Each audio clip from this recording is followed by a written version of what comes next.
Ден по досега рекордниот број на ново заразени со ковид, Комисијата за заразни болести подготви нов пакет на рестриктивни мерки. На адреса на владата ќе пристигнат во понеделник, ако викендов продолжи трендот на пораст на бројките. Ова е последна фаза на мерки за кои здравствените власти се надеваат дека ќе донесат резултат, за да нема повторно полициски час. Порастот на бројките на ново заразени се должи на непочитувањето на мерките. Министерот Филипчи доктор Караџовски гласно го кажа тоа што е генерален впечаток во јавноста. Тоа би вклучувало прво ограничување на капацитетот на луѓе во јавниот превоз до 50%, како што беше претходно.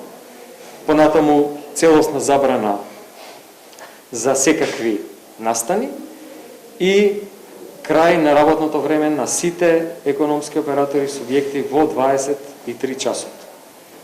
Доколку продолжи овој тренд на зголемување на случаите, овој пакет на мерки, заедно со овој следен кој што треба помине во собрание, мислам дека сериозно ќе го забави, ќе редуцира можноста за трансмисија на вирусот. Ако нема почитување на основните мерки за заштита од вирусот, светото тројство маска, растојание и дезинфекција, како што уште пред неколку месеци го именуваше министерот за здравство. Бројката може да отиде и до 1000 заразени на ден, а тоа е крах на здравствениот систем, оценува председателот на Комисијата за заразни болести. Факт е, дел од овие мерки се додадени екстра за да немаме групирање. Затоа што некои луѓе одат во тие кафичи, кафани, ресторани, барови, не знам што, да се групираат, каде што има музика да џускаат. И каде што ние велиме носете маски или на концерт носете маски. Ја не сум видел концерт во кој што народ џуска, вришти и прави други работи во кој што се носат маски. Никаде не беше речено дека треба да се организираат свадби.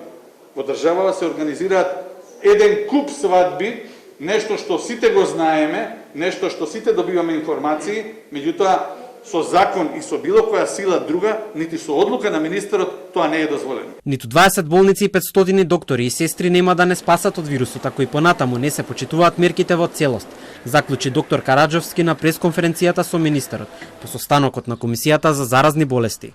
Заштитните мерки против корона не треба да бидат ригорозни, но мора да бидеме внимателни, пак е ставот на премиерот Заев по ова прашање. Дециден е против повторното враќање на полицискиот час како мерка.